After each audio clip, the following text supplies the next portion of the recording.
Uh-oh, hello. My phone has messed up once already. Lieber's trying to get me drunk. Hey Lieber, how are you? Oh my god, bear with me guys, sorry about this. This thing is being ridiculous. Woo. How's it going? Woo. How's it going? My goodness, you'd think I'd be professional enough to get this thing figured out beforehand, right? Oh wait, that's your first mistake. Thinking this is professional at all. What is happening?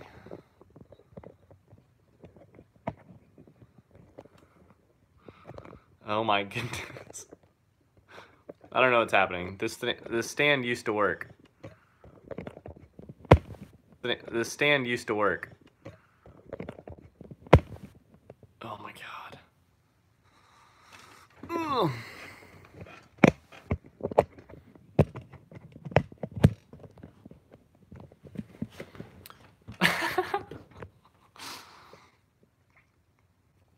Well, how's it going, guys? This is not working very well.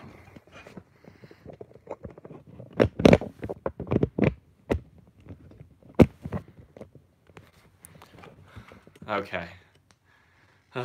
Alike. Hello. Goodbye. Goodbye, Alike.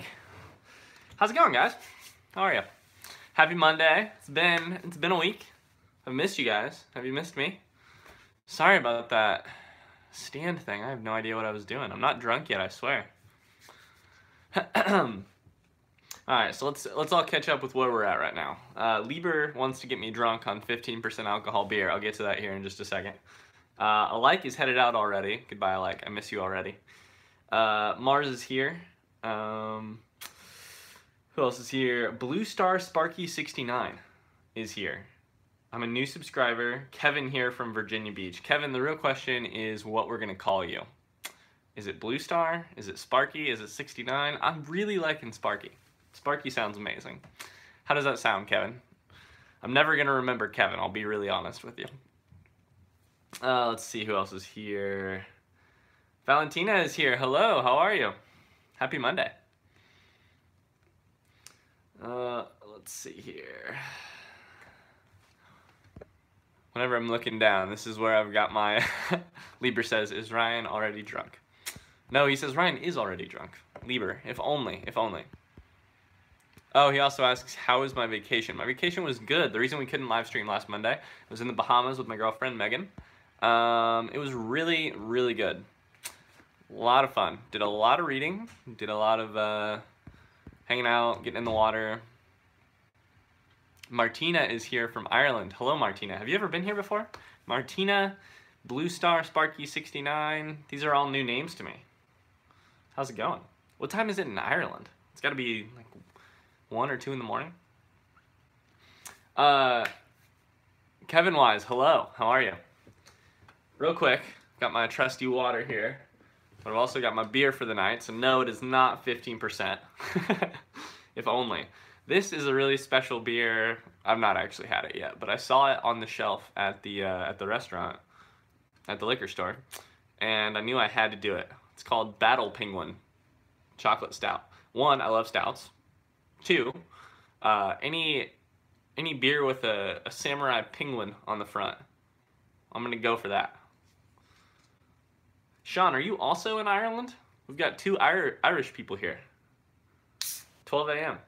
Dang. Good on you guys. I hope I'm not keeping you from important sleep. So this is Battle Penguin. It's got 5.5% alcohol by volume. It's a long way from 15, thank God. It says, Battle Penguin is an unrivaled warrior. Protector, poet, soldier, he moves swiftly, smoothly, fluidly in the darkness, defending the light. Never attacking, always at peace, yet ever watchful. Evil flees. That's flee with 2 E's, just in case you were wondering. The goodness and purity of the Battle Penguin shine true. Contains lactose. Oh wait, I think that last part was a whole nother idea there. Ooh, it's good. I am the kind of person who drinks stouts no matter what time of year it is. But they're particularly good in the winter. It's cold, oh my god. Very cold. Sean is indeed from Ireland. I'll be honest, man. I guessed that with your last name. Steven, hello. He says, still at work, but streaming in while I enter grades. How was the Bahamas? The Bahamas was awesome, man. I missed my live stream, though. I missed you all so much. Yeah, it was good, though. I did a lot of reading, some sleeping. I watched a lot of Twin Peaks with my girlfriend. We are in the middle of season 2, and it's really good. It's farther than I've ever been before, so we're seeing new stuff for me now, and I'm loving it. It's good. I got a little tanned. Did not get burnt. How's the grading going? How close are you to being done, Steven? Mars says that he is completely done, so that's exciting. Sean is in Dublin for college. Sean, I've been to Dublin. I loved it. I had a good time. I was pretty touristy, I'll be honest. Lynch is life, Valentina says. Yeah, I know, right?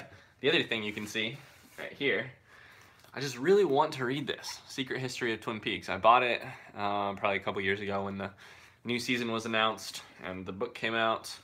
But, you know how with a movie that is also a book, you tend to have that reaction, or at least I do, where I want to read the book entirely before I read the movie, or watch the movie. It's like whatever came first, I really want to consume in its entirety. So I'm not going to read this book until I've seen all of the Twin Peaks episodes. Then I'll get started on it. But normally I'm a book before the movie kind of guy, but in this situation. Lieber, how did the ASVAB test go? I had friends who took the ASVAB test. I never took it.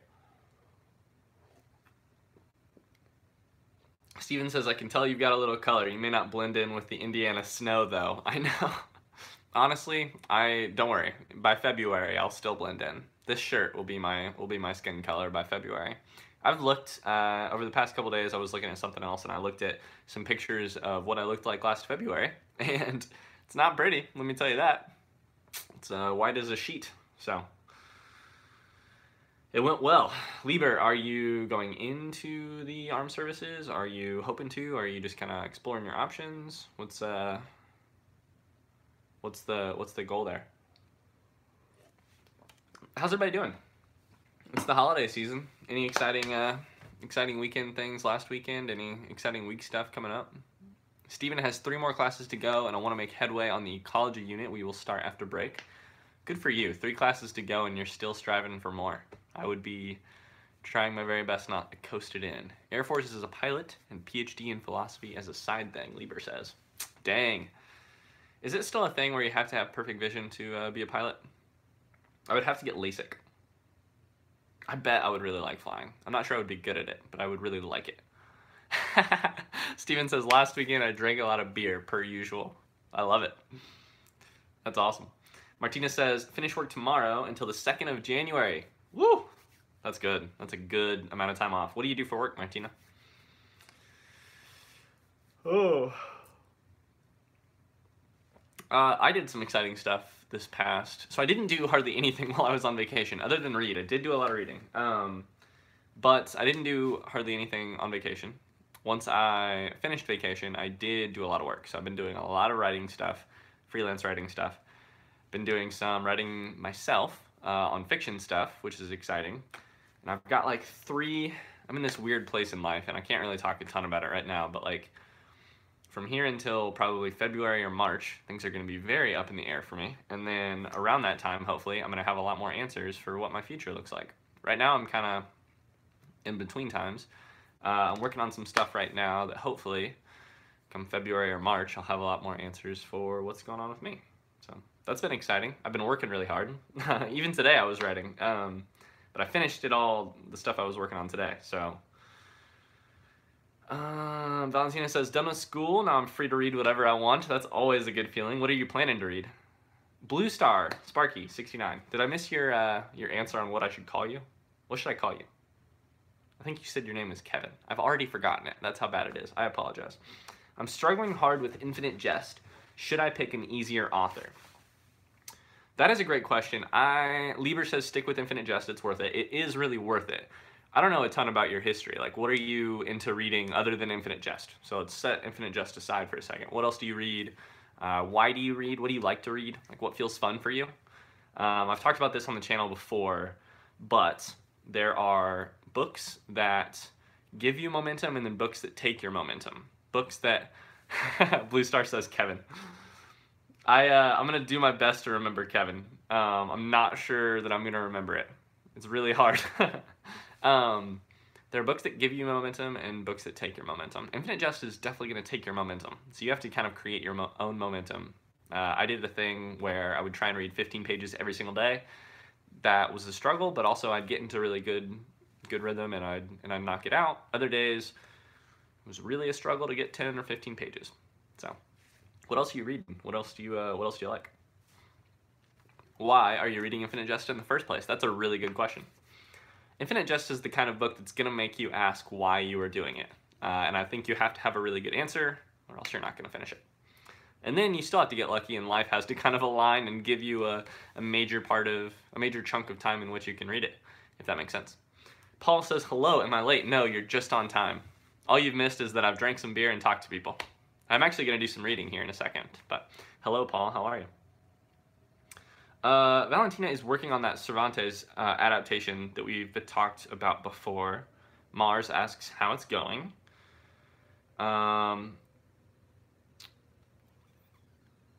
Valentina says, good, I have the skeleton now, it just needs some good curves. I like that, it's a good analogy. Infinite Jest is my first book, Blue Star says. Okay, Blue Star, you're gonna want to go to Franzen. Yep, read Franzen instead. If it is your first book, yeah, you're gonna want to go to Franzen. Heck, read anything other than Infinite Jest. Come back to Infinite Jest in 5 years. Or next year, but not right now. Don't do it right now. I'm gonna tell you this out of, I hope that I'm doing this out of love for you and out of, you know, my best wishes for your future. Don't finish Infinite Jest right now. Read something else. I hope that helps. Let's see here. Ryan, do you like Southern Gothic literature? I do. I haven't read as much as I would like to. I mean, Flannery O'Connor is such a great example. Bastard Out of Carolina by Dorothy Allison. That's a really good one. It's got the Southern Gothic dark thing going on. Yeah. Let's see here. Blue Star says, thanks for answering. Yeah, of course. Kevin. Sorry, I almost forgot your name again. It's just hard when there's a lot of people, and I don't remember Mars's name, for instance. It took me like 4 weeks to find out that Mars Alien was his name instead of Marzalian, which is what I was saying for a long time. Pluto Gang for life. Chronic, how's it going? JP is here. Hey, how's it going? Let's see here. SGL, Southern Gothic literature, is my favorite genre. Yeah. Bahamas was definitely fun, Paul. Also, I'm drinking a Battle Penguin beer. Hey, what I'm going to do real quick, instead of reading some poems today, I've got something else to read. I'm excited about it, though. I've been writing a lot of fiction, and I was writing the other day, and I was thinking, oh my god, I haven't cracked this book in forever. It's a weird book. I'll talk about it real quick. It's short stuff, like, you know, short stories almost, but it's formally interesting. The form I will talk about here in just a second. Steven in the comments may have actually read this book. I don't think so. I think it was a different class than the one that we took together, but it was assigned by a professor that we both had. So, what I'm going to read is a couple stories from Inscriptions. Wow, that's hard to see. The white balance is bad. Up here, I promise, it says Inscriptions for Headstones. And this is by, excuse me, Matthew Vollmer. And the cover is a picture frame turned backwards. Oh look, if you turn the book, it's a little easier to see. Do you like how bad I am at this? Paul, what you really missed in the first couple of seconds, the first like 60 seconds of this live stream was me messing with my tripod, which was broken. So just be thankful that you missed that. That was probably painful for everyone who was here. So anyways, this is Inscriptions for Headstones. And the whole idea here is It's taking the form of things you would write on a headstone for someone, and turning that into a story, extending it a little bit. Like the game here is that you're not going to use 10 words. You're going to use a couple pages of or couple pages, couple sentences. Some of them are pretty long, but nothing like 20 pages long. So, anyways, also, Paul, we are trying to get Ryan drunk, Lieber says. That's not what's happening. Maybe next week. Actually, I don't know. I'll have to think about this. Today is the 17th. Today's the 17th, right? A week from today is the 24th. A week from today is Christmas Eve. I might be live streaming. We're going to have to play next Monday by ear. I don't know that I'll be live streaming. I don't know if I'm going to be here with access to my bookshelf / a place to live stream. Might be out of town. We'll see. We'll cover that later.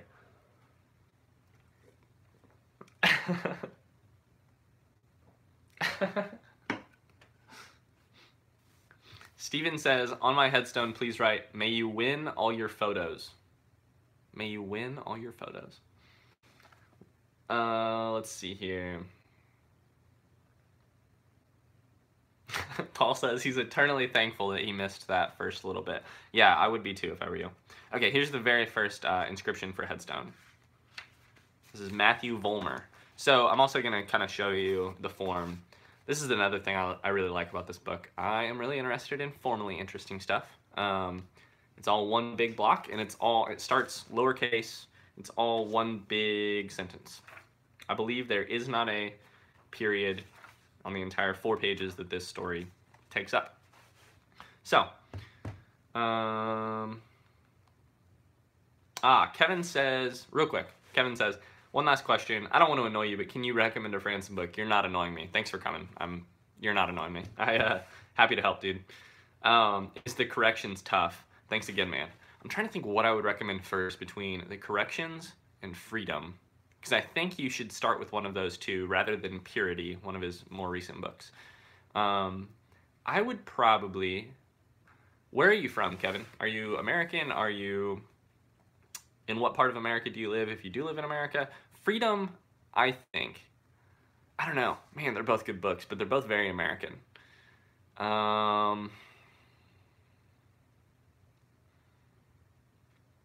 Yeah, they're both pretty American, and that would maybe change my answer a little bit. I'm a big fan of the corrections if you are old enough to have lived through that kind of period of time. If not, I think Freedom is really good too. I mean, they're both great books, but corrections for me was really interesting, having lived through that time. Anyways, I'm going to keep reading this. Okay. Inscriptions for Headstones. Number 1. Here lies a man who felt compelled to visit time and time again the house where he'd spent the majority of his childhood. A house that his parents had built above the intersection of 2 creeks in a shadowy cove in the westernmost tip of North Carolina. A house made of wood and stone with a 16-windowed room on one side that let in the sun and overlooked a rhododendron thicket. A house that smelled often of oranges and baking bread and the deceased mother's perfume. A house whose 3 unfolding bathroom mirrors could open a corridor into infinity. A house whose vents the deceased inspected for lost toys, staring down the oblivion dark holes as metallic-smelling wind stung his eyes. A house that figured in one of the deceased recurring dreams, in which he rose from a manger, less delusions of grandeur than an obsession with nativity scenes, and watched as a 16mm movie of his home was projected onto a screen. A magical window through which he then vaulted himself, landing upon the mossy, mole-rutted front yard, which he climbed, then up the concrete stairs and through the house with its dark wood banister and upside-down yellow wallpaper, and through the kitchen, and onto the back porch, where he found his mother dancing in a wedding dress. A house which, after his parents had procured a larger and wilder swath of land in a more remote location, they'd sold to an older woman and her husband, a scientist who had at one time worked for NASA, though it turned out that this man was unkind and perhaps abusive, and the woman herself believed the house to be haunted. A claim that the deceased found beguiling, as he could recall 0 instances of anything even remotely related to phantasmagoric. I never know how to pronounce that word. Phantasmagoric?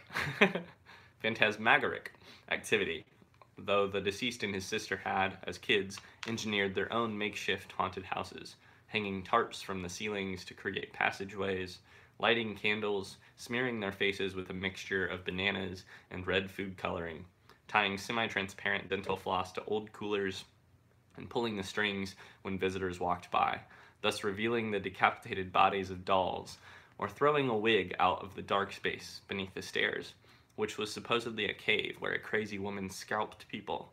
And of course, none of this was nearly as scary as the deceased liked to think, and their house was not really haunted.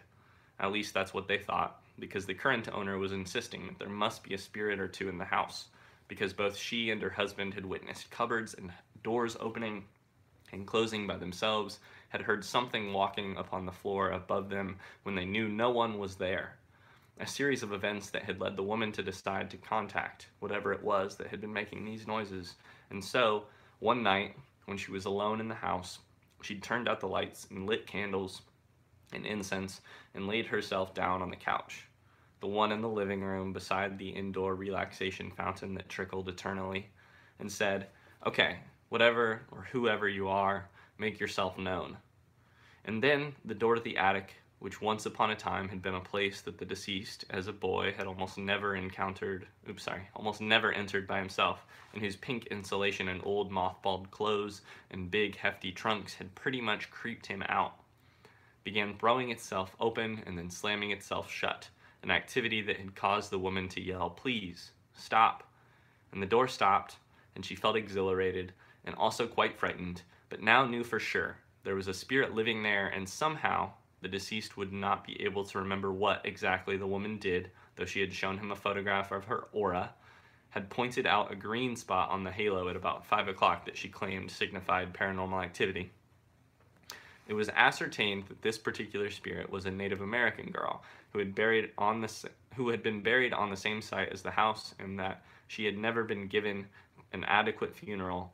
So the woman performed some sort of ritual, and things returned, more or less, to normal, though her husband moved to San Diego, and now the woman lived in the house all by herself, and once a year the deceased would go back and take a tour of the place where he'd lived, and think how small this house was, and how different it looked now that the wallpaper had been torn off, and how sweet the basement now was now that the woman had turned it into a meditation room, and how lonely the house seemed now without all the stuff that the deceased remembered had once been there, and which he would superimpose onto the rooms with his mind, wondering each time he came why he subjected himself to what, in the end, was always a depressing sort of exercise. And couldn't he be said to be a kind of ghost himself, an entity who haunted a house that was no longer his, but always would be a place that no longer recognized him, a home that had died, and that came to life only in dreams. Wow, I'm out of breath. Whew.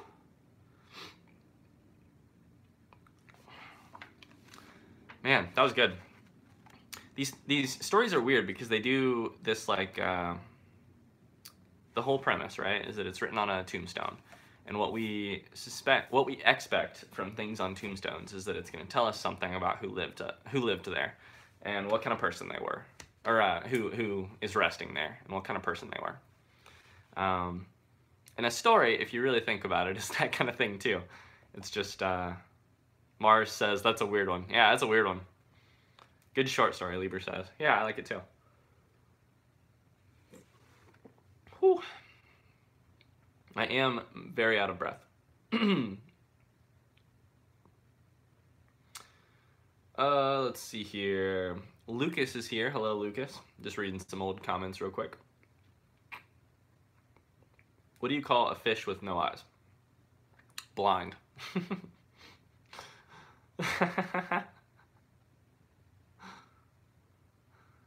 Let's see here. Thoughts on Bukowski? I've read some. I really like Bukowski.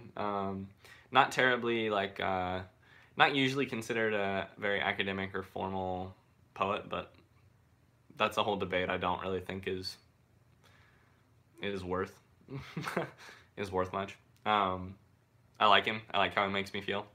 So he does less exciting things with language, but he does very good poems, if that makes sense. And I think that's basically what the argument comes down to. And I don't think that that's a huge, I don't think that that's a problem, that he doesn't do terribly exciting things with language. So,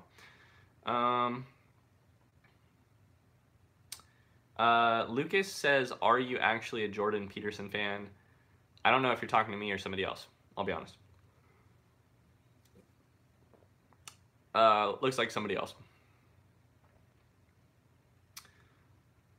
Hello there, Owen says. Hello, Owen. How are you? I think Peterson confuses postmodernism with post-structuralism. Post Office is Great by Bukowski. I don't know that one. Not that I don't think that I know that one. Oh, Lucas was talking to someone else. Lieber, how is American Psycho going? I saw that you said you were reading that.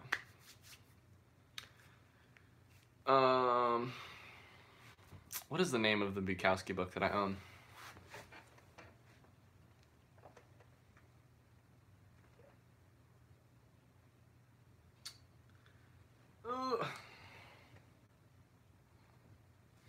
This is my problem when I'm live streaming. I can never find where they are. Ah, here it is. Right in front of me. You get so alone at times that it just makes sense. Honestly, great reference, because I should read some of this on the live stream another time. I'm going to set it aside because I haven't read any Bukowski on the live stream yet. So, let's see here. Ryan, are you planning on picking up / reading Murakami's new book, Killing Commentatore? I'm reading it now, and it's on track to being one of my favorites by him. I was just getting ready to ask. I saw also that you were reading that. You're really liking it, which is a good sign. I've heard good reviews, which is also good. It's not on my list of things to read immediately, but I'm excited for that. Owen is reading Hunger Games. Awesome. Which Hunger Games book are you reading, Owen? Owen is my little cousin. By cousin, I mean nephew. I don't know why I just called you my cousin. Are you on the first Hunger Games book? Yeah, I've heard good things about Killing Commentatore. I have a really good friend who is a big Murakami fan, and I haven't heard that he's read it yet, so I'm gonna have to ask him about it. Yeah. I will say, if Steven is still on here, he can attest to this. What I have read a lot of in the last 2 weeks, we talked a little bit about this on one of the old live streams.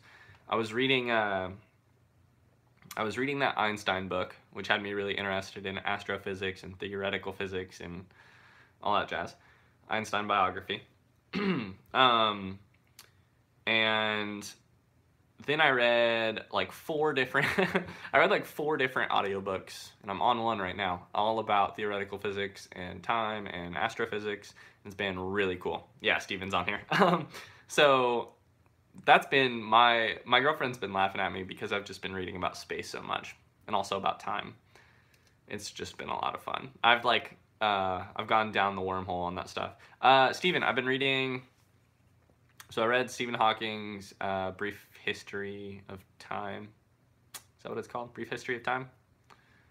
Then Brief Answers to the Big Questions. Then right now, I can't look at it because it's on my phone. I'm reading a book by an Italian author, read by Benedict Cumberbatch on Audible, called The Order of Time, which is actually my least favorite of all of them, just because it's more from the theoretical side and less. And there's not a ton of space in it. It's mostly the theoretical physics and yeah, it's less. I don't know, less up my alley. It's still really cool. Yeah. Anyways, I've been doing a ton of that. Dead Viney says hello. Says Hinlow, actually. Hello. Dead, I'm just gonna call you Dead. How's that sound? Oh yeah, and then Steven and I both read Astrophysics for People in a Hurry by Neil deGrasse Tyson. I read something else too, but I'm blanking on it right now. Owen is reading Catching Fire. Good stuff. Have you seen the movies yet? Keep reading the books if you haven't, but then see the movies when you're done. Lieber, I don't know what my friend got on the ASVAB. That was a long time ago, I'll be honest. That was when we were like 19, 18 or 19. Let's see. Nice. Thoughts on genre fiction instead of literary fiction? I don't know about instead of. I just say and. I like genre fiction. I think that there is really interesting stuff happening at the borders between certain genre fictions and literary fiction. For instance, let's think of some good examples. The Jeff Vandermeer series, the Annihilation, the Southern Reach trilogy is what it's called. There's like Annihilation, there's a couple others in there. Very good, like, those books are weird. They are some kind of genre. They're not exactly literary, but they're done with such a literary aspect to them that I think that they hold up to any kind of reading you want to do. Yeah, I love literary fiction. I don't love trying to say it. That's a lot of R's. But I also love really interesting genre fiction. What I don't love, I'll be honest, I just also last week read... I've been on a reading kick. Like, I'm killing books in December. I read, kind of on a whim, because I'd already read The Martian by Andy Weir. It's also up there somewhere. I read that new book of his, Artemis. I'll be honest, I didn't love it. It's just, like, The Martian, when I read it, I was, like, having to read it despite the language on the page. Like, the language on the page is not very interesting. It's really cliched and kind of sloppy. But there's some, like, interesting stuff about space. As you know, I love space. And The Martian, I was like, hey, I'll just do the same thing. And that's exactly what it was. It's really hard to get any... There's no, like, love of language or you know, interesting language going on. There's a story that's happening, and even the story isn't all that interesting. But the writing about space is interesting.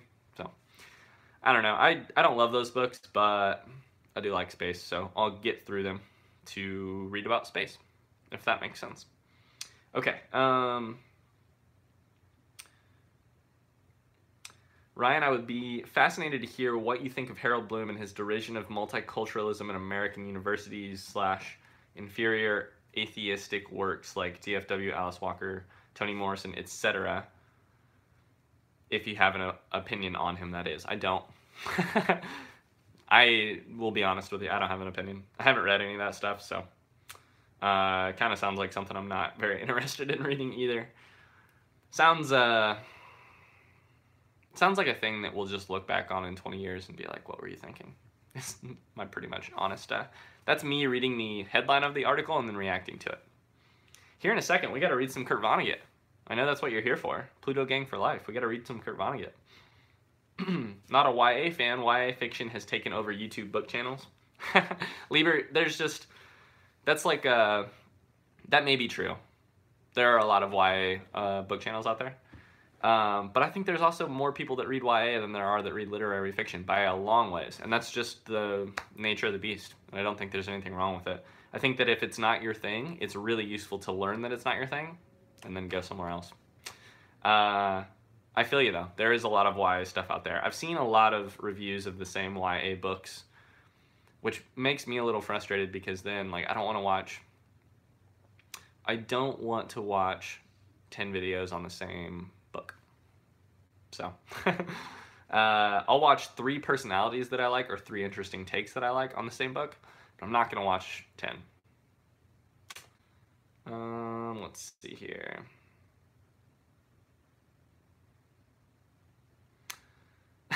Owen is putting the Eye of the Tiger lyrics in the chat. Hey, thanks, Owen. I don't know why, but thank you.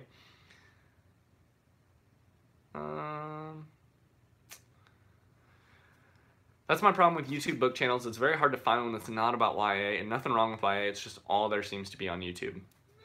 Yeah, I mean, there is a lot of it, but I think, too, that this is just a problem of, like, finding your community. I also think that the world that we live in right now, where almost everyone is a content creator of some kind, like if you have a social feed, you are creating content, it's just about finding the right people out there. Like, there are people talking about the books that you love on one platform or another. Either it's on here, either it's on Goodreads, it's on Twitter, it's on Reddit. There are people talking about the books that you love, and they're talking about them a lot more than people talked about these books in past days, because we've got the internet and you can always be connected. So it's just about finding the right people. But I feel you. Some literary fiction writers don't make it accessible to read them, though. Yeah, agreed, actually. This is why, quote unquote, literary fiction is dying and has been for like 300 years, for 500 years. Yeah, I mean, I don't think that it's actually dying. I think that there will always be a place for writers that are doing interesting stuff with language. But, let's see here.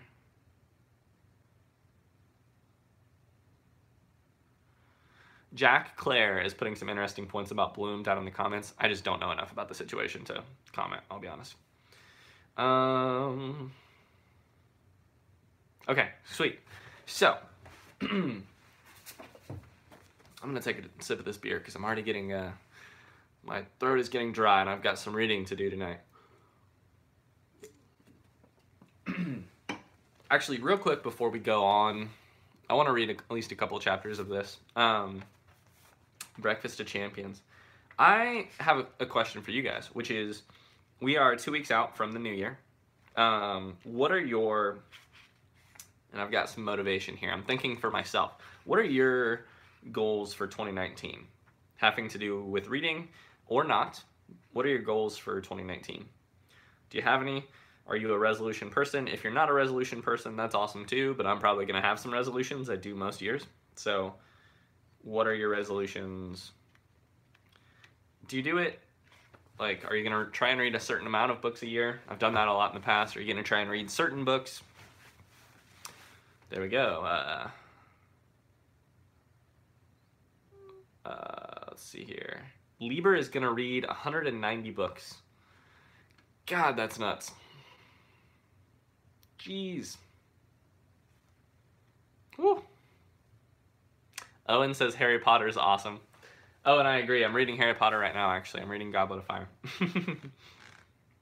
190 books. Yeah, that's a lot. I'm not going to read that many books.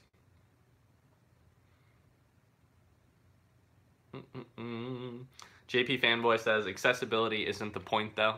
Yeah, it's always got to be a little bit of the point, though. I mean, you can write something completely inaccessible, but then the point of what you are writing will be that it is inaccessible, i.e. Finnegan's Wake. There is not a lot of discussion that happens about Finnegan's Wake, which isn't about how inaccessible that book is. So it's just one of the, one of the struggles. I don't think that's wrong. I'm not trying to say in any way, shape, or form that there's a judgment call on whether or not you should write accessible or should not. I'm just saying that the accessibility choice you make on the writing that you're doing will automatically be one of the things that gets talked about. Get back into running, Lieber says. Nice. Any goals for running? Just trying to get back into it. I usually set my goal at 50. I usually read more, but I feel like 50 is the perfect amount for me as there's so much else going on. I'll be honest, I am not going to hit my goal this year, and my goal is 50, or my goal is like 73. I'm gonna be close to 50, and that's really sad. But I've also read some really good books. So, Steven is starting a blog about horse racing. Tell me more. I love that. Owen says beer is bad for you. No comment. No comment. I enjoy difficult books more than easy books. Daniel says, stay sexy and don't get murdered. Hello, Daniel. How are you? We should talk about that really quickly. That was my sign-off on the last live stream, and people were like, oh, is that what we say now? I'll be honest, I stole that from something. It's I think it's My Favorite Murderer uses that as their sign-off. I haven't ever actually listened to My Favorite Murderer. I just, my girlfriend does, and so we say, stay sexy and don't get murdered. If we want to make that our thing, I'm cool with that. Stay sexy and don't get murdered. Daniel says, beer is amazing, what are you talking about? Yeah, agreed. Jack has been publishing his poetry online. Very cool. Awesome. I love hearing that. Any other goals for next year? With reading?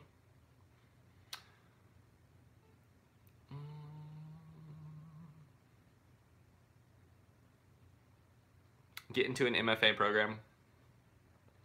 That's a good goal. JP, are you comfortable sharing which ones you're applying to? Are you applying fiction or poetry? Nonfiction, maybe? If you're not, I totally understand. Been there before. For like the first year that I was in the program at Davis, I barely talked about the program at Davis.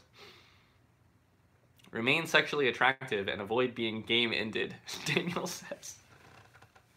I need a shirt that says that. I need a shirt that says that. That's incredible. Jack's link to his poems are in the comments.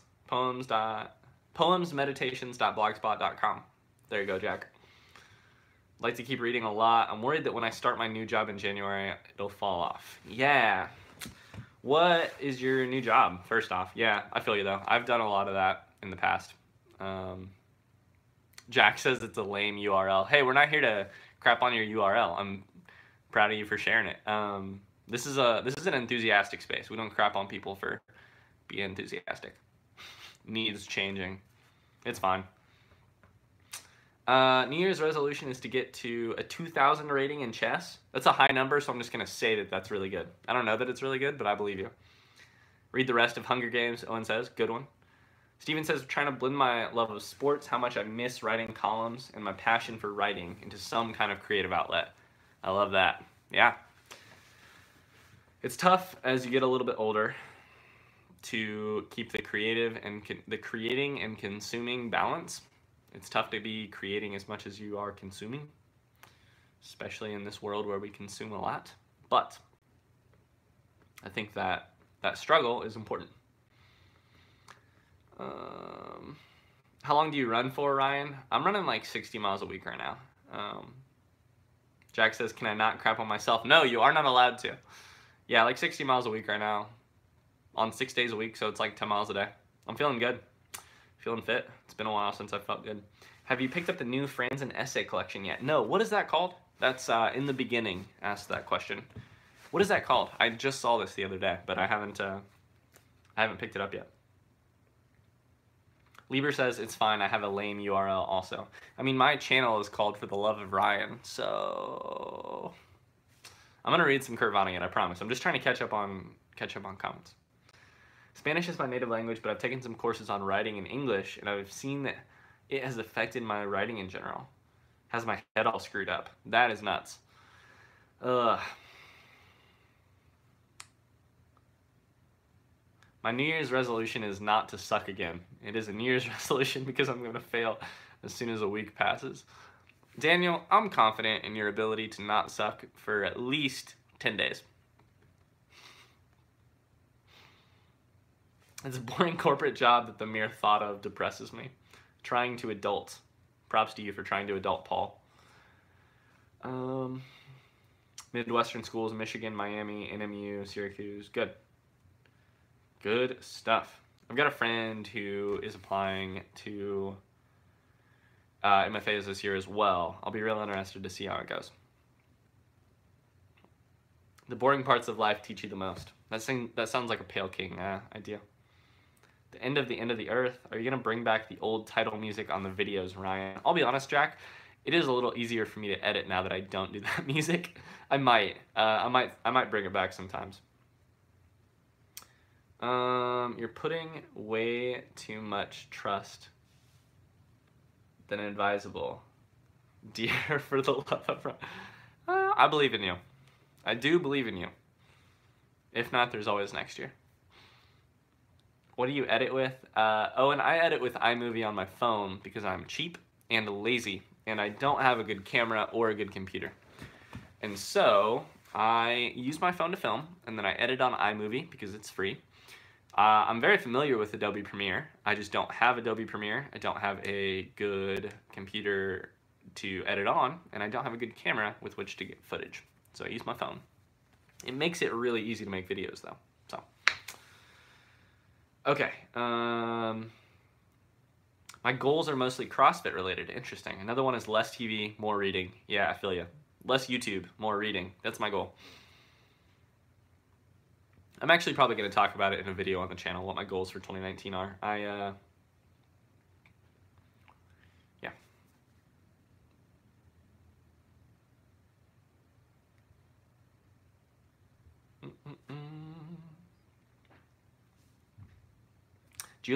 Julian says you need to read 2666. Yes, I'm aware. I really need to. Yeah. You're not wrong. HitFilm is a free editing software. Yeah, but is it as easy to use as iMovie? Can I download it on my phone? Because the other problem is that like transferring footage is half the battle. So transferring it from my phone to my computer takes a little bit. Transferring it up to YouTube takes a little bit. Uploading it to YouTube takes a little bit too.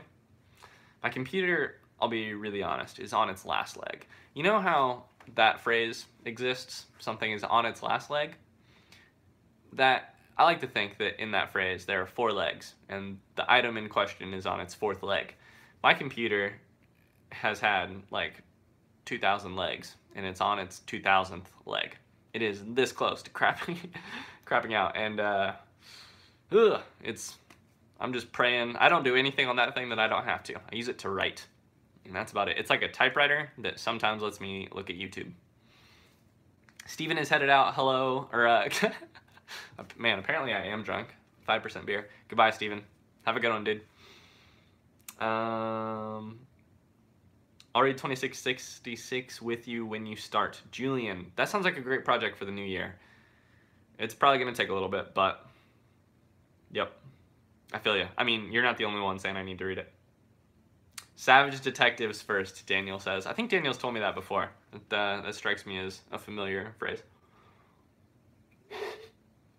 Owen says beer is bad for you. I mean, it is bad for your speaking. That's for sure. God dang it, guys. Now not everyone's saying hello.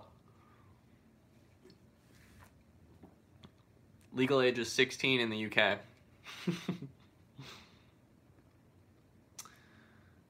Yeah, I mean, my big problem with beer is that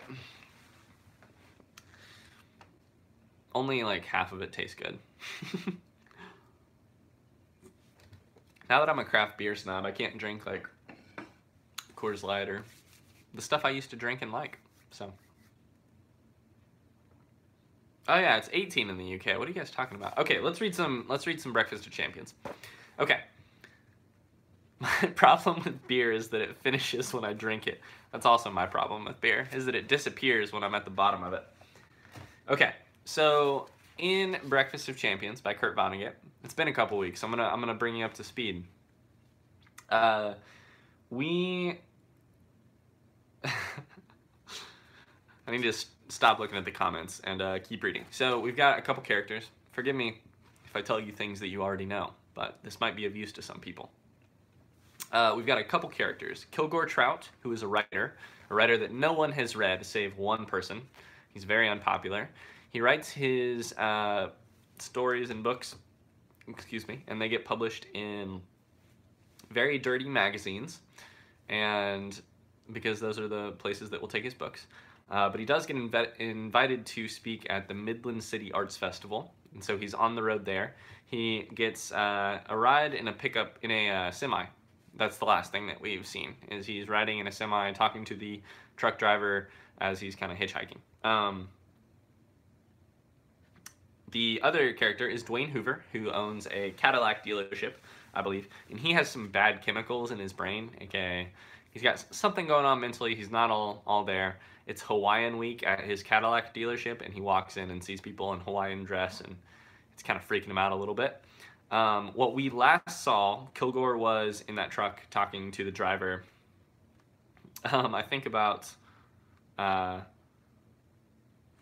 his marriage last time we looked, and then Dwayne was at the Cadillac dealership, and he walks into his office and talks to Lyle and Kyle, these twins, who have owned this cave place, who have worked this cave place with Dwayne. And it's like it's called Sacred Miracle Cave off the side of the road. So, Owen is now speaking Chinese in the comments. Good stuff. So let's see, this is chapter 14. I'm gonna read at least this chapter. It's a little bit longer, so I'll read at least this chapter, maybe another one. The truck carrying Kilgore Trout was in West Virginia now. The surface of the state had been demolished by men and machinery and explosives in order to make it yield up its coal. The coal was mostly gone now. It had been turned into heat. The surface of West Virginia, with its coal and trees and topsoil gone, was rearranging what was left of itself in conformity with the laws of gravity. It was collapsing into all the holes which had been dug into it. Its mountains, which had once found it easy to stand by themselves, were sliding into valleys now. The demolition of West Virginia had taken place with the approval of the executive, legislative, and judicial branches of the state government, which drew their power from the people. Here and there, an inhabited dwelling still stood. Trout saw a broken guardrail ahead.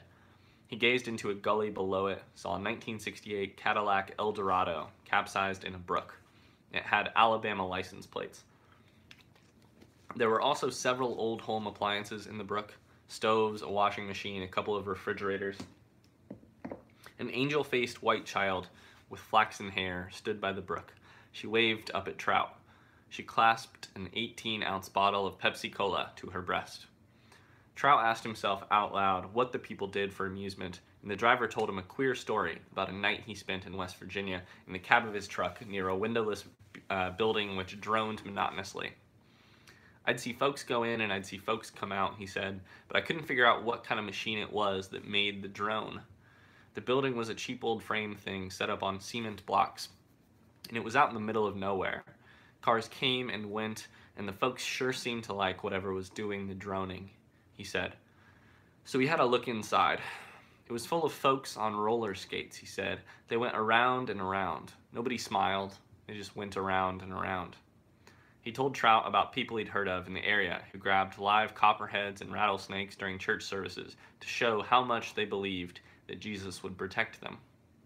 "Takes all kinds of people to make up a world," said Trout. Trout marveled at how recently white men had arrived in West Virginia and how quickly they had demolished it for heat. Now the heat was all gone too, into outer space, Trout supposed. It had boiled water, and the steam had made steel windmills whiz around and around. The windmills had made rotors and generators whiz around and around. America was jazzed with electricity for a while. Coal had also powered old-fashioned steamboats and choo-choo trains. Choo-choo trains and steamboats and factories had whistles which were blown by steam when Dwayne Hoover and Kilgore Trout and I were boys. When our fathers were boys, when our grandfathers were boys. The whistles looked like this. There's one of those famous Kurt Vonnegut drawings. Steam from water boiled by burning coal was sent raging through the whistles, which made harshly beautiful laments, as though they were the voice boxes of mating or dying dinosaurs. Cries such as woo, and torn, and so on. You're welcome for that. A dinosaur was a reptile as big as a choo-choo train. It looked like this. It had two brains, one for its front end and one for its rear end. It was extinct. Both brains combined were smaller than a pea. A pea was a legume, which looked like this. Coal was a highly compressed mixture of rotten trees and flowers and bushes and grasses and so on, and dinosaur excrement. Kilgore Trout thought about the cries of steam whistles he had known and about the destruction of West Virginia, which made their songs possible. He supposed that the heart-rending cries had fled into outer space, along with the heat. He was mistaken. Ooh, that's a bad line. Like most science fiction writers, Trout knew almost nothing about science, was bored stiff by technical details. But no cry from a whistle had got very far from Earth for this reason. Sound could only travel in an atmosphere, and the atmosphere of Earth relative to the planet wasn't even as thick as the skin of an apple. Beyond that lay an all but perfect vacuum. An apple was a popular fruit which looked like this. The driver was a big eater. He pulled into a McDonald's hamburger establishment. There were many different chains of hamburger establishments in the country. McDonald's was one. Burger Chef was another. Dwayne Hoover, as has already been said, owned franchises for several burger chefs. A hamburger was made out of an animal which looked like this. The animal was killed and ground up into little bits, then shaped into patties and fried and put between 2 pieces of bread. The finished product looked like this. And Trout, who had so little money left, ordered a cup of coffee. He asked an old man on a stool next to him at the table if he had worked in the coal mines. The old man said this: "From the time I was 10 till I was 62. You glad to be out of 'em?" said Trout. "Oh God," said the man, "you never get out of 'em, even when you sleep. I dream mines." Trout asked him what it had felt like to work for an industry whose business was to destroy the countryside, and the old man said he was usually too tired to care. "Don't matter if you care," the old miner said, "if you don't own what you care about." He pointed out that the mineral rights to the entire county in which they sat were owned by the Rosewater Coal and Iron Company, which had acquired those rights soon after the end of the Civil War. "The law says," he went on, "when a man owns something under the ground and he wants to get at it, you got to let him tear up anything between the surface and what he owns." Trout did not make the connection between the Rosewater Coal and Iron Company and Elliot Rosewater, his only fan. He still thought Elliot Rosewater was a teenager.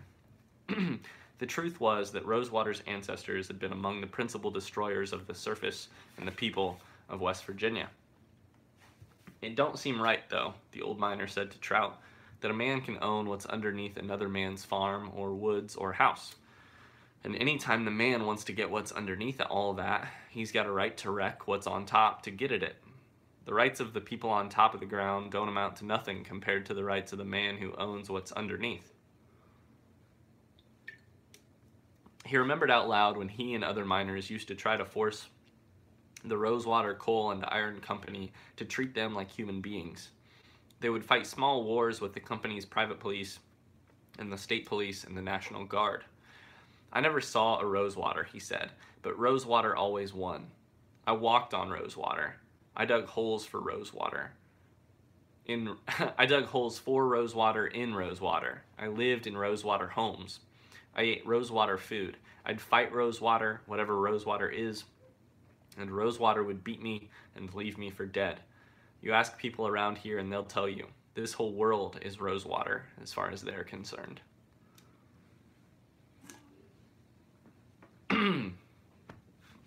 The driver knew Trout was bound for Midland City. He didn't know Trout was a writer on his way to an arts festival. Trout understood that honest working people had no use for the arts. Why would anybody in his right mind go to Midland City, the driver wanted to know. They were riding along again. "My sister is sick," said Trout. "Midland City is the asshole of the universe," said the driver. "I've often wondered where the asshole was," said Trout. "If it isn't in Midland City," said the driver, "it's in Libertyville, Georgia. You ever see Libertyville?" "No," said Trout. "I was arrested for speeding down there." Excuse me. They had a speed trap where you all of a sudden had to go from 50 down to 15 miles an hour. It made me mad. I had some words with the policeman and he put me in jail. The main industry there was pulping up old newspapers and magazines and books and making new paper out of them," said the driver. "Trucks and trains were bringing in hundreds of tons of unwanted printed material every day." Said Trout.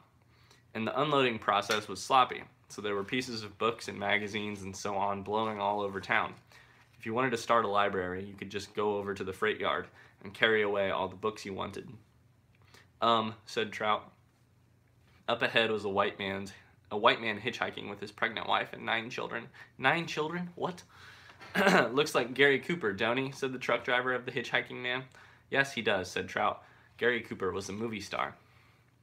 "Anyway," said the driver, they had so many books in Libertyville, they used to... They had so many books in Libertyville, they used books for toilet paper in the jail. They got me on a Friday, late in the afternoon, so I couldn't have a hearing in court until Monday. So I sat there in the calaboose, word for jail, apparently, in the calaboose for 2 days with nothing to do but read my toilet paper. I can still remember one of the stories I read." Said Trout. "That was the last story I ever read. My God, that must all be 15 years ago.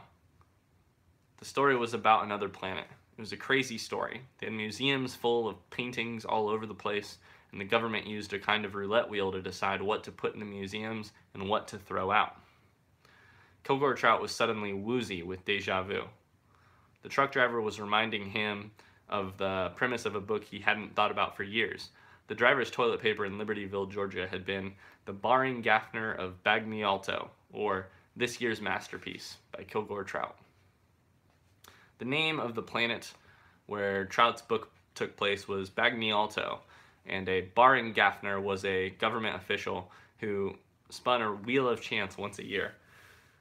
Citizens submitted work of art to the government, and these were given numbers, and then they were assigned cash values according to the Barring Gaffner spin of the wheel. The viewpoint of character of the tale was not the Barring Gaffner, but a humble cobbler named Goose. Goose lived alone, and he painted a picture of his cat. It was the only picture he had ever painted. He took it to the Barring Gaffner, who numbered it and put it in a warehouse crammed with works of art.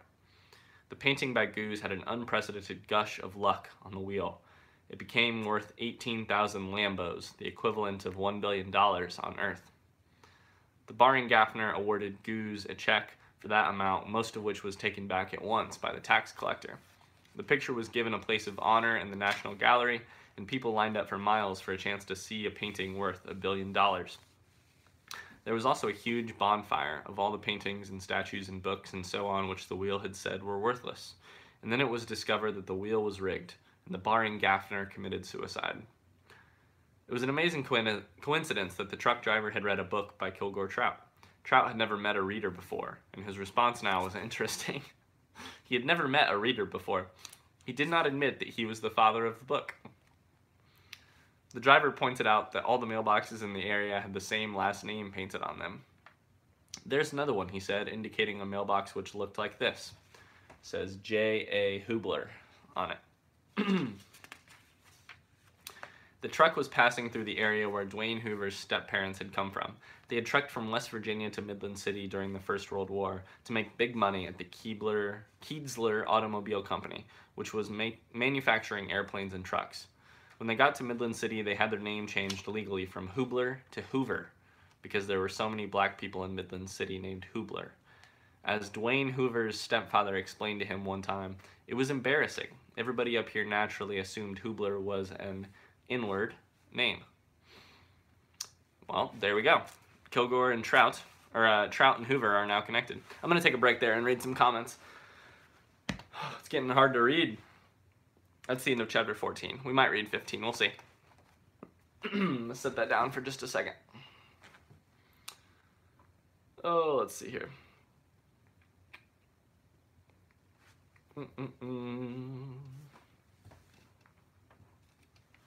The asshole of the universe. Owen, I'm sorry, but if you're hanging out on this stream, you're going to hear some explicit content. I apologize for the asshole in that part. You can talk to your parents maybe if you want to keep hearing those bad words or not. But Billy Pilgrim is here. Sup, lads? Sup, Billy? Let's see who else is here. Blue Sky OCD Reader is here. Hello, Blue Sky. How are you? This is just how Vonnegut writes, I think. Yeah. Is this all exposition? So it's partially, like, there's lots of dialogue. I mean, I think part of the thing with... Oh my god, I'm burping so much. Excuse me. I apologize. Part of the thing with Vonnegut is that... And it's part of the thing that happens with metafiction in general, or fiction that has layers in it, is you have a fictional story, and then you dive inside of that fictional story. And when you do that, time on the surface has to stop. One thing that happened during that chapter that we just saw was that the I appeared again for, I think, the second time in this novel. I being supposedly Vonnegut himself. Every time that I comes, it surprises me a little bit, because then I have to pull back a layer again and think, oh yeah, this is all happening in another world, right? In a certain time frame. But then you jump inside of it to the Kilgore Trout and Dwayne Hoover time frame, And then you jump in farther than that every time Trout talks about one of his novels. So in that way, if you're reading dialogue that is, or exposition, that is talking about another layer deeper, it's weird because that dialogue or exposition has to like play two roles. It's happening on the surface, but it's also in a world deeper than that, if that makes any sense at all. Are you planning to read anything by William S. Burroughs in 2019? Terrell says. Terrell, should I? Make the case for me. There's a lot of books trying to grab my attention. Make the case for me.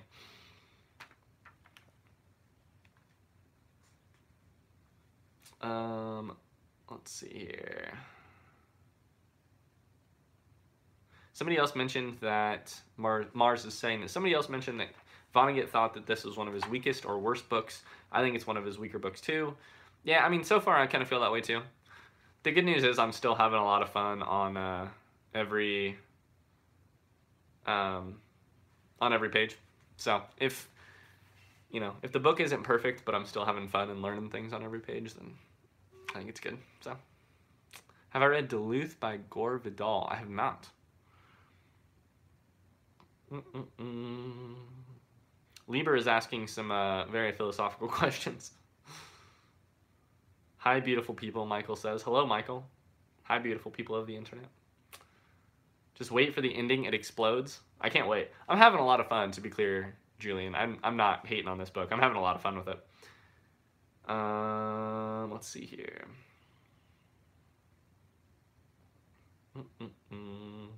How many Vonnegut's have you read? I have read only two maybe, plus some short stories / other stuff. I think I've just read Slaughterhouse-Five and Cat's Cradle. So, I mean, what do I know too? I'm just reading it against some of his classics. What kind of music you listen to? I listen to a lot of like alternative indie stuff. My favorite artists, I'll do that. How's that sound? I'll list my favorite artists. My favorite artists are like Arcade Fire, LCD Sound System, Death Cab for Cutie, 1975, the band Pine Grove I've been listening to a lot. I love Hippocampus. I love The War on Drugs is really far up there. Oh, crap, sorry. Just kicked the tripod. Apologies. I'm so sorry. Who else do I really like? I like The National. I like...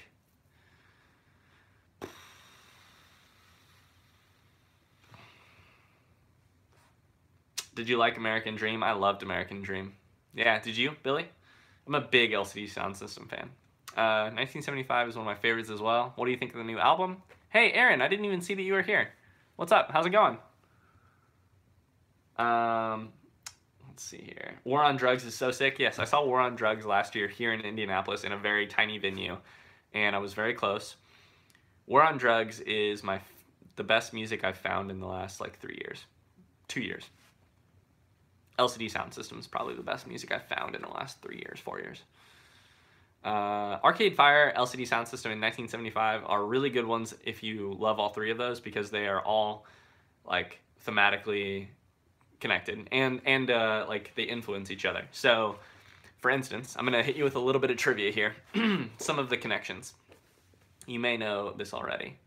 The lead single off of Reflector, the Arcade Fire put out, what is that called? James Murphy actually helped produce a lot of that album. So, you got some LCD Sound System, Arcade Fire connection there. The 1975, their song Sex has the first line, and this is how it starts, which is a homage to LCD Sound System's song All My Friends, which starts off, this is how it starts. Yeah. Basically, at one point in time, Matt Healy from 1975 had said that his perfect song, like the song that he believes is most perfect in the entire world, is All My Friends by LCD Sound System, which, to be honest, is my favorite of their songs. And he says it's like untouchable, and he is just dying to make a song someday that it is as good as All My Friends by LCD Sound System. So if I've got one song for you to listen to today, one recommendation for you, it's that one. Terrell, I'm not going to touch that question. And not because you probably know my supposed answer. But I'm just not going to go there. Aaron says, how are you? I'm good. Yeah. Living the dream. December in Indiana, and it's only like 40 degrees. Thank God. I like snow, but winter in Indiana can be really rough. So, all my friends' lyrics are so good. Yes. My favorite of the entire song might be the simile, like a sales force into the night. God, I love that line so much. Yeah, Billy Pilgrim, you are absolutely correct. All My Friends has some of the greatest lyrics. Also, that whole piano riff is like, I think it's 2 notes, and it's just repeatedly. So good, so good.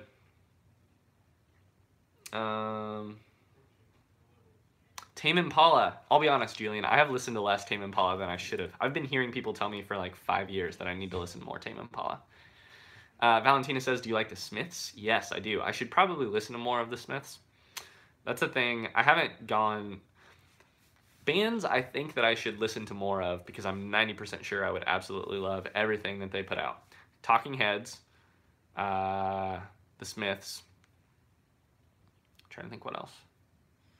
Those are 2 of the big ones. I also listen to a little bit of rap. I forgot to mention that. Tell me what you think of Currents by Tame Impala. I will, Julian. Thank you. Have you seen Shut Up and Play the Hits, the LCD documentary? No. What? Sonic Youth. Valentina, that's one of the people I was going to mention that I think I should listen to more of. I have not listened to them. There is an LCD Sound System documentary? What? I'm freaking out. Is that available anywhere? Because I really want to see that immediately.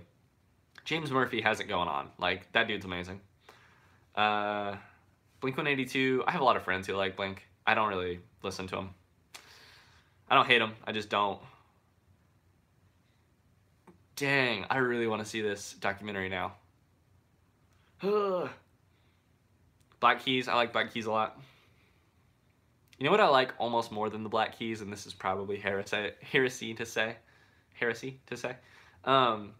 The one dude from the Black Keys made the theme song to BoJack Horseman.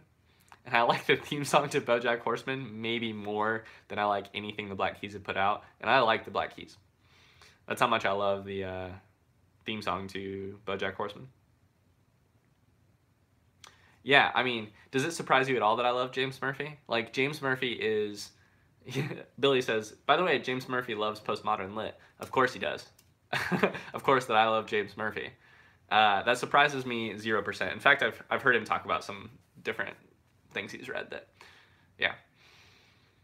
I mean, the new 1975 album includes lots of, I think that thing is, I had a really good friend who doesn't really love the 1975, and he listened to the new album, and he was like, oh my God, I get it for the first time. I get what you like about this band. And I was like, yeah, dude, you and I like a lot of the same kind of literature, and I'm amazed that you've never loved the 1975 with the same passion that I have. I'm thankful that you do now.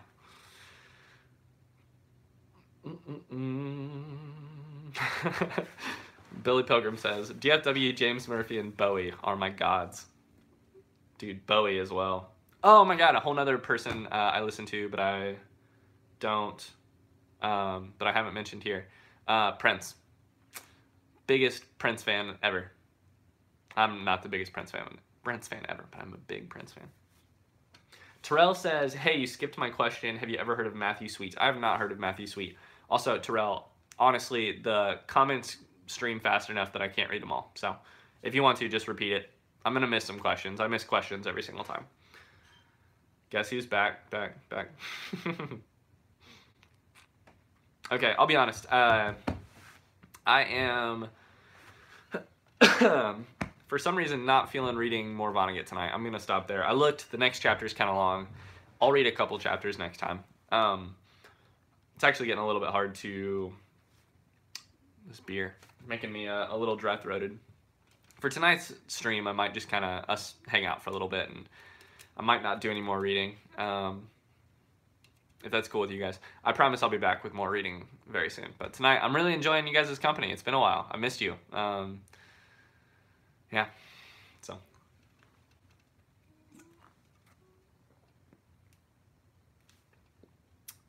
Bowie equals divinity. Dude, somewhere Bowie and Prince are having the best conversations. I hate AC/DC. AC/DC Back in Black was the very first album that I ever owned. You take that back about AC/DC. What canceled TV shows did you miss most in 2018? I don't know. That's a great question. Did you miss any? I don't know what my answer would be. Did you miss any? James Murphy's label a try, DFA Records. Nice. I will say, I'm also a huge Bon Iver, however you want to say it. Bon Iver, Bon Iver, however you want to say it. I'm a big Bon Iver fan. I've been set up to see them twice. I've had tickets to see them twice, and both times life has intervened and not let me see them. One time, pretty tragically, I had bought tickets to go with a girl in the Fox Theater in Oakland, California, which is the most beautiful venue of all time to see live performances at. And then she dumped me. And I ended up giving the tickets away because I was heartbroken and I couldn't go watch the band that I really loved and that I knew she loved too. And I just couldn't do it. And then the second time I had to leave town to... I had tickets to see Bon Iver here in Indianapolis, and I had to leave town. So, shut up and play the hits. Yeah, I need to. Is it available anywhere, or should I just buy it? I might buy it. I might ask for it for Christmas. I know it's a little late, but.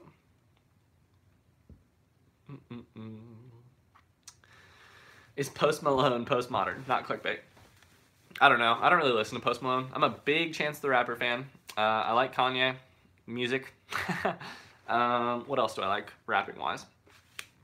There is a rapper called No Name from Chicago who's very small. She's really good. No Name's good. Who else do I like for rap? I like some of the more classic stuff. Lauryn Hill. Ooh. I saw Miss Lauryn Hill, in concert a couple years ago. She's amazing. Tupac is God. Yeah, agreed. Dude, I really need to see that documentary. I can send it to your email. Dude, yeah. Anyone want to write my email down in the... Mods, anyone want to write my email down in the comments so that Paul Martin can send it to me? It's just ryanhornerwrites@gmail.com. Thank you. What do you think about Mac DeMarco? I find him, I don't know, kind of false. I do not know why. I don't know enough of his stuff. I've heard a couple songs. I didn't really love it. Mars, you're so good. You deserve a promotion. Merry Christmas, you're getting promoted. I don't know what that means, but you're getting promoted. Hendrix is God, also good. I love Hamilton. Hamilton the musical? Because I really love Hamilton the musical. This is fun. I love talking music. We never talk music on this on the stream or the channel. Do you like SRV? I don't know what SRV is. SRV.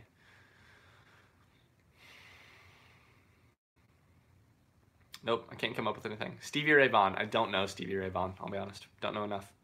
Been there, done that, got the promotion. Oh, and you are demoted. You're fired. Pride and Joy. Trying to think if there's anything else that I really love. I haven't mentioned. Pardon me, are you Ryan Horner, sir? See, Mars, I even read it in, I even sang it in the Hamilton voice. Pardon me, are you Aaron Burr, sir? Dude, I saw Hamilton in Chicago last year for my birthday. Megan is not here tonight because she is working. R.I.P. She couldn't be here. If she were here, I would sing her praises because she took me for my birthday last year to see Hamilton in Chicago, and I cried for 2.5 straight hours. And then I sang, and it was so good. I was on the edge of my seat. As soon as the whole performance was done, I realized I'd been clenching my jaw and legs for 2.5 hours. It was so good.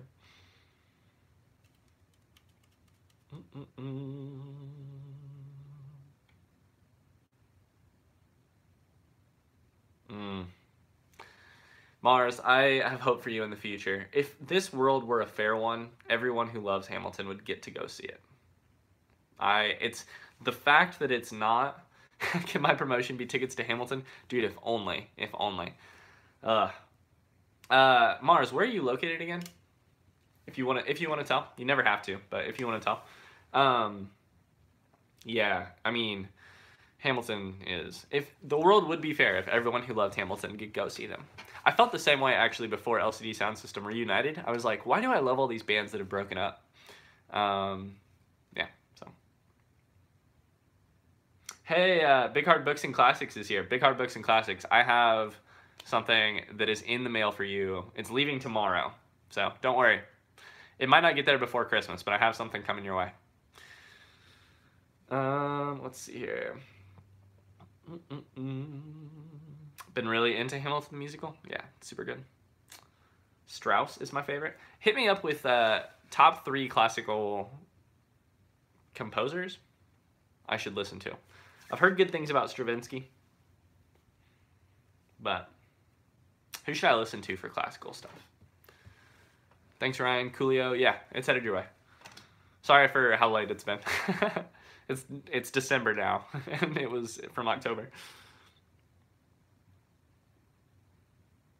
Oh, dude, I need to see LCD Sound System live. Yeah, I listen to... This will make you happy, hopefully. I listen to LCD Sound System while I run, which is beautiful. They have that album called 4533 that was made for running. They made it for... It's a Nike running app paid LCD Sound System to make a 45-ish minute long workout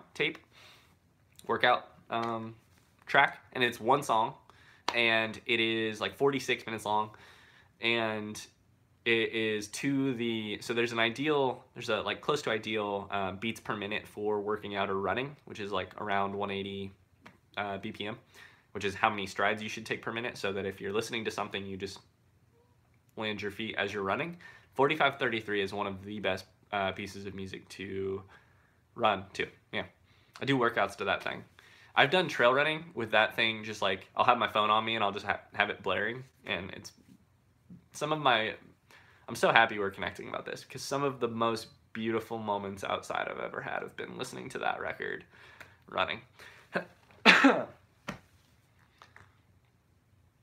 Yeah, Paul says the instrumental from Someone Great is taken from that 4533 record. Yeah, totally. Favorite LCD Sound System songs? Mine are probably All My Friends, Someone Great. I really love Dance Yourself Clean's really good. From American Dream, Call the Police is really good. Is it Call the Police? I think that's what it's called. Call the Police. That's really good. Owen keeps saying Eye of the Tiger. So I should listen to Chopin, Shostakovich, Romance. Okay.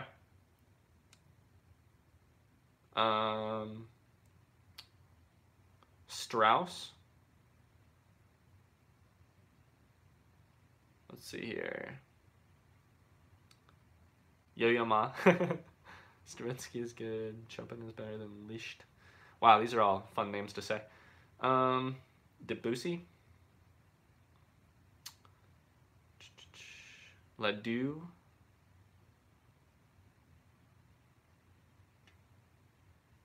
Yeah, dude. Mars. Mars lives in Ohio. Yeah. I feel you, dude. Trust me, I was not deserving of the goodness that was Megan buying me tickets.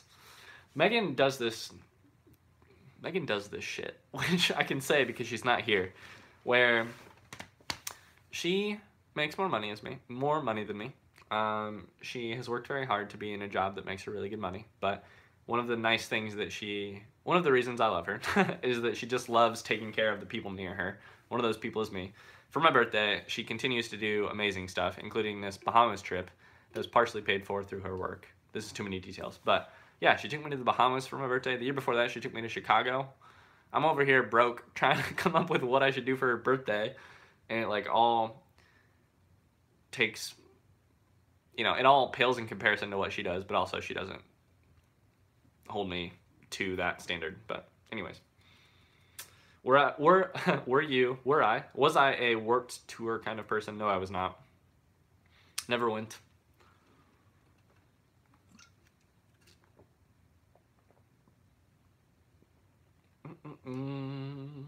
We got Toledo, Ohio. Texas for a while. Stravinsky, Stockhausen, and Jose. Okay, Jose Revoltus. I'm mispronouncing that so bad. I promise it's the beer and not just my lack of understanding other languages. I have heard of this person. I have a really good friend who has recommended them to me before. Thanks, Valentina. I'm going to listen to some of this stuff. I really don't get that pop punk Warped Tour music. Yeah, I don't know. I like some like pop punk stuff, but write something to her, something really good. Valentina, spoiler alert, this is what I do. Last year for her birthday, I got her birthday is January 1st. Can I tell you guys a secret? If you promise, I'll tell you guys a secret if you promise not to tell my girlfriend. Which is that I will tell you what I'm getting her for her birthday again this year. Last year for her birthday is January 1st. I wrote her 31, because there's 31 days in January, 31 little like notes that she should read, one per day. I can't believe I'm telling you this. Shh. One per day for the month of January, little notes of like why I love her, nice things, basically reasons that I love her. And I'm going to do the same thing again this year for sure. Other stuff too, but I feel ya. When you're broke and you are a writer, one of the best gifts you can give to a person is to just like turn your writing attention to them and do your best to express to them the 31 different ways that you love them. So keep that quiet. Shh.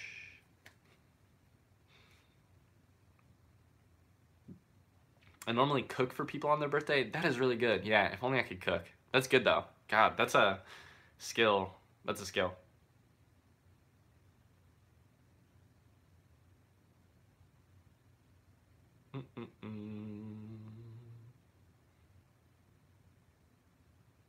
Ryan, how long have you been with her? We dated actually like 4 years ago at this point, for a little bit, for probably 6 months. 6 or 7 months. And then I went to California for 2 years for grad school. And then when I came back from California, we got back together. So we've been dating for just like a year and a half, almost a year and a half for the second time. But we dated like 4 years ago for a good while. So cook frozen pizza? Dad, you know me too well. Guess what I've had for the last four out of the last 5 days in a row, I have had frozen pizza. Too predictable.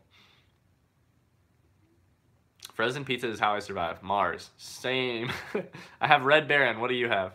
I make Red Baron pepperoni pizza once a night, basically. I'm out. I need to go get more. I'm out. I think I have one left, actually. Red Baron, man, it's the way to go. It's cheap. When you are broke. Mars knows the struggle. I made shepherd's pie the other day. Oh, that sounds really good. Dude, Mars. 18 minutes.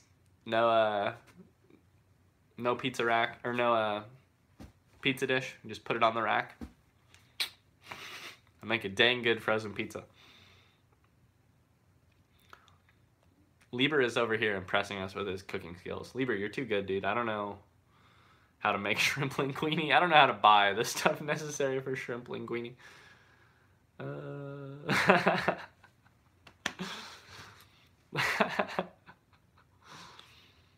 All right, guys. Thanks so much for hanging out. I'm going to call it here. I'm going to get off of here. This has been a ton of fun. I really appreciated hanging out with you guys. I'm so thankful that we got to do this again. It's been a month. It's been a week since I did it. Yeah, it's good to be back. So next Monday, we're going to play it by ear because I don't know if I'm going to be able to stream on Christmas Eve. I don't know where I'm going to be, if I'm going to have access to a place to stream, good internet, etc. A quiet place where I don't feel super awkward. Thanks so much for hanging out though, guys. Let's see. I should talk about the channel a little bit. I've been making these Harry Potter videos. If you haven't seen them yet, go check them out. I've got 2 of them out so far. I'm going to be making 5 more before this month is over. So 1 every couple of days for the rest of the month. I'm excited. I've been rereading Harry Potter this December. Other than that, working on some other stuff. A Pale King review is coming. Don't even have to ask about it. It's coming. Pale King review, working on potentially something to do with all this astrophysics stuff I've been reading. What else? There's one more thing I was just thinking of earlier. I'm looking over at my books trying to remember. There's something else I'm working on. Oh yeah, there's 2 brand new books that are coming out in January that I'm going to talk about, but I'm not going to tell you what they are just yet. Dead says, that's a lot of content, don't kill yourself. Nah man, I'm having a ton of fun right now. Lots of fun stuff. Great timing, just finished Pale King. Great, heck yeah. Have a great week, Ryan. If no stream next week, have a good rest of the year. Thanks, Mars. I'll see you guys here soon. Don't worry. Paul says, I wish I could unhear something. Oh, he wishes he could unhear Claire de Lune so that he could hear it again for the first time. That's really romantic. Oh. Anyways, thanks for hanging out, dudes. I will see you all very soon. Yeah, happy holidays. Hope that your holidays are going well. If the holidays are hard for you, don't worry. They're hard for lots of people. I feel you. But yeah, I will see you guys very soon. Best wishes, you beautiful people.